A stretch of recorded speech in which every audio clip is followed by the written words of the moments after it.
especially, for example, Sweden, have very strong laws protecting the media and the work of investigative or general journalists. So, from our perspective, this is something. If there are any Swedes here, you have to make sure that your country is really one of the strongholds of freedom of information. Sweden has an enviable, although far from perfect, record in protecting publications. It has a practical record within the past few years of protecting internet publications against censorship. And it's precisely Sweden's unique freedom of speech law that prompts WikiLeaks to locate their main site in this unpretentious basement in one of Stockholm's inner suburbs. Det började med en tunneltjänst, att de skulle tunnla trafik här igenom för att kunna kringgå vissa IP-bandningar och sånt som har skett i andra länder där som inte gillar WikiLeaks. Men senare så valde de att ställa även en maskin här där de publicerar material utifrån.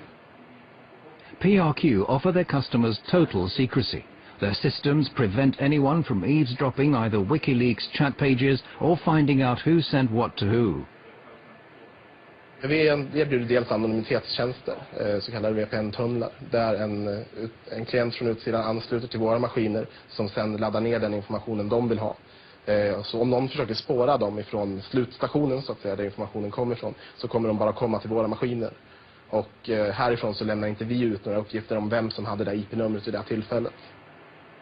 PRQ have a track record of being the hardest ISP you can find in the world. There's just no one else that bothers less about lawyers harassing them about content they are hosting. And it's just the attitude that, let's say, works very well with what WikiLeaks was set out to do. Här är vår serverhall.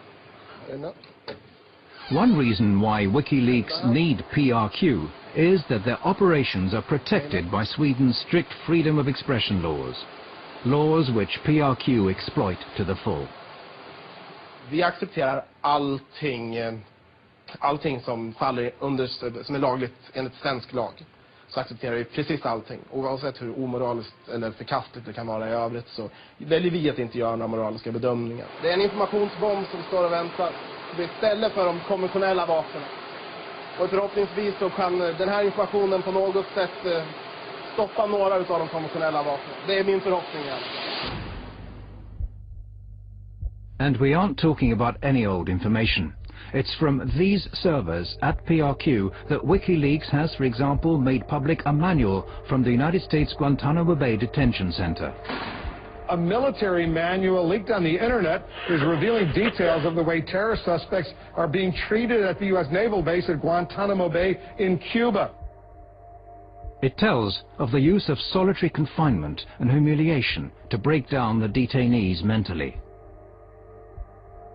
Human rights groups have for years been asking the U.S. administration for access to this manual.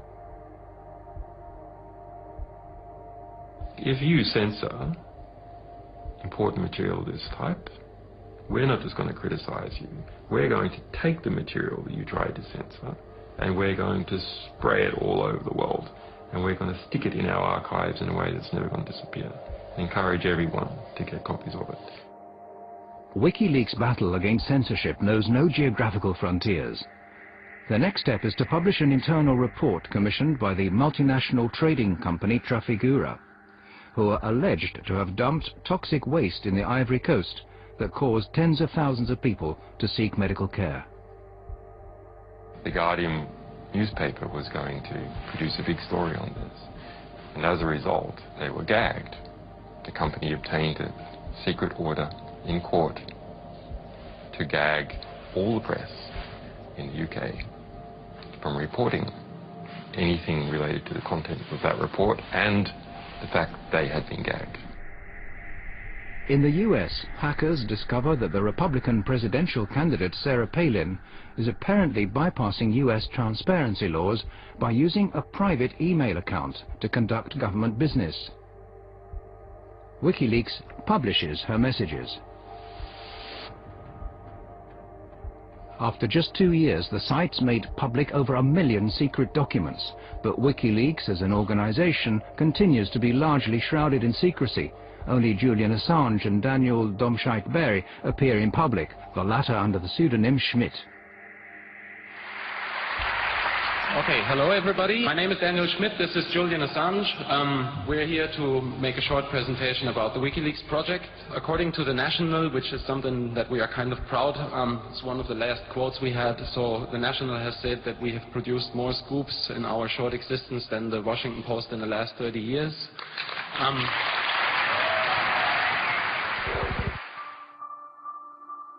Their publication activities soon lead to counterattacks. When WikiLeaks released lists of censored websites, internet service providers in a number of countries, including Thailand, China and Iran, shut them down. The more sensitive the material they publish, the more often WikiLeaks become the object of lawsuits and threats. WikiLeaks now attracts the attention of the US intelligence, who, in a classified report, claim that the site is a threat to national security and suggest ways of shutting it down. Priority is put on finding the individuals leaking the information. The US intelligence, however, only managed to keep the report secret a short while before it's leaked to WikiLeaks. It now becomes obvious that WikiLeaks need to find more and safer havens from which they can publish their information. A sequence of events now starts on an island in the middle of the North Atlantic, which, while it leads to more censorship efforts, will also create new opportunities for WikiLeaks.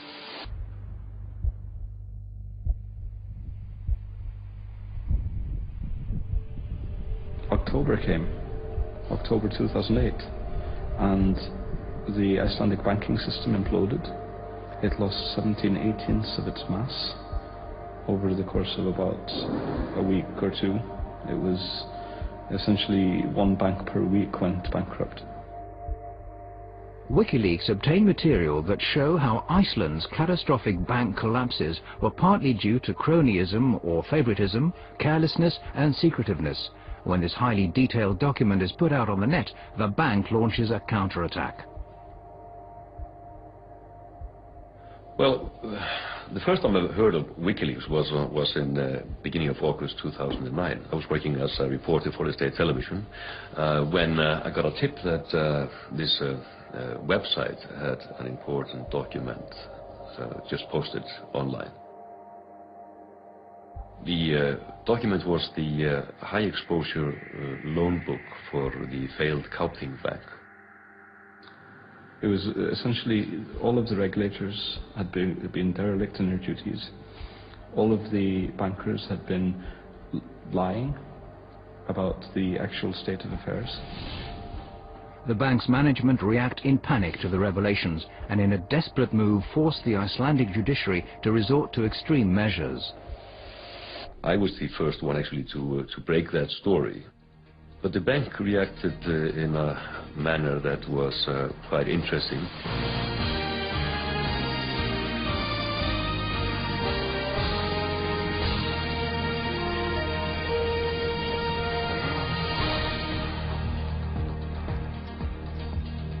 Gott kvöld, nú hefjast fréttir, laugardaginn 1. ágúst, samt ekki allar þær fréttir sem ætlum að segja ykkur. They got a gag order on the state television, actually the first and only one in the history of the Icelandic state television news department.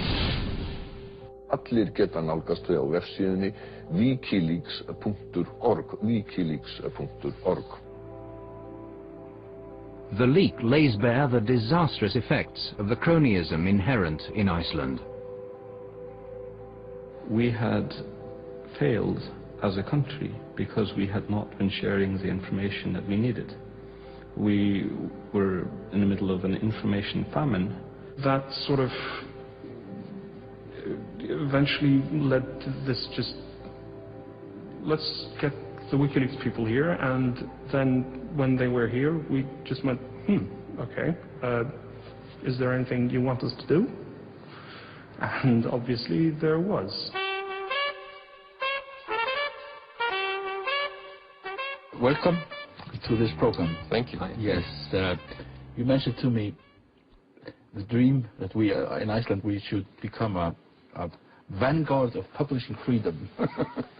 Absolutely, absolutely. So we see. And they were presenting this idea which they called Switzerland of Bytes, which was basically to take the tax haven model and transform it into the transparency haven model. Why doesn't Iceland become the center for publishing in the world? Because it's going to be growing. Julian and I, we were just throwing that idea out, just declaring on national television that we thought this would be the next business model for Iceland.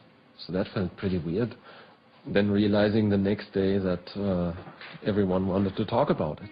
Iceland has seen some of the problems that happen when society becomes too secret. WikiLeaks gave us the nudge that we needed. We had this idea, but we didn't know what to do with it. And they came and told us, and that is an incredibly valuable thing. WikiLeaks now team up with Icelandic activists and parliamentarians and together draw up a proposal that would transform Iceland into a haven for journalism.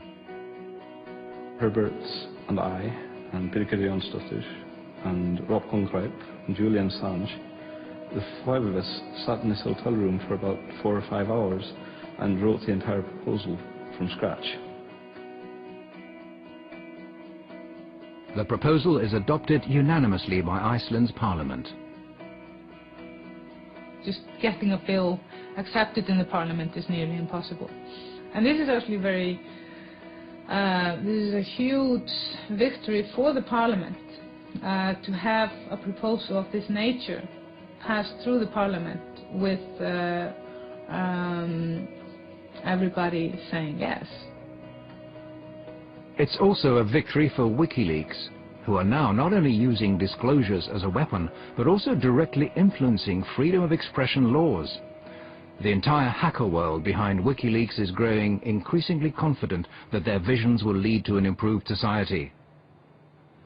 Well, I think people that are dealing with systems, and technologically oriented people are dealing with systems, they understand systems pretty well. And if you look at society, that's just yet another system. The people involved with WikiLeaks are exactly the same as me and the other people who are fighting this fight, in that they are information activists.